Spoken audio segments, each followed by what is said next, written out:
माँ बेटी की भावनात्मक कहानी। एक समय की बात है, एक रीना नाम की लड़की अपने माता पिता के साथ रहती थी।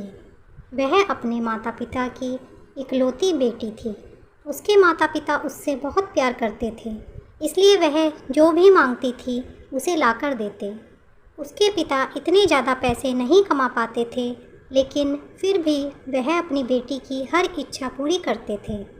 एक दिन रीना ने अपने पापा से कहा कि पापा, मेरी पुरानी चप्पल हो गई है, क्या आप मेरे लिए नई चप्पल लाओगे? पिता ने अगले दिन नई चप्पल लाने का वादा किया। पिता अगले दिन नई चप्पल लेकर आए। रीना नई चप्पल देख बहुत खुश हुई और चप्पल पहनकर पूरे दिन मोहल्ले में उछल कूद करती रही। शाम को वह घर आई और चप्पल उतारकर सो गई। अगली सुबह रीना वह चप्पल नहीं पहनती है और अपनी पुरानी चप्पल पहनकर खेलने चली जाती है। मम्मी से कहकर जाती है कि मम्मी, मुझे ये चप्पल पसंद नहीं है, मैं अपनी पुरानी चप्पल ही पहनूंगी। उसकी ये बात उसके पापा सुन लेते हैं। इतने में रीना बाहर खेलने भाग जाती है।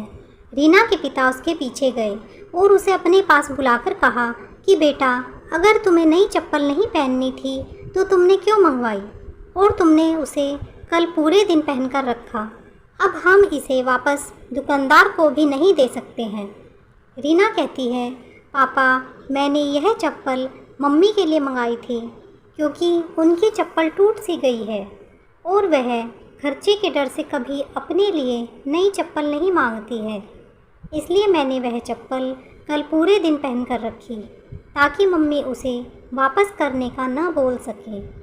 अपनी बेटी की ये बात सुनकर पापा बहुत गर्व महसूस करते हैं और दरवाजे पर खड़ी मम्मी भी बेटी की बात सुन रही थी। वह भी मन ही मन बहुत खुश हुई कि इतनी सी बच्ची में इतनी समझ है।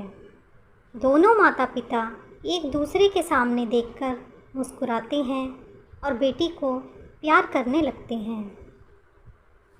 इस कहानी से हमें सीख मिलती है, हमेशा अपने माता पिता की मजबूरी को समझना चाहिए।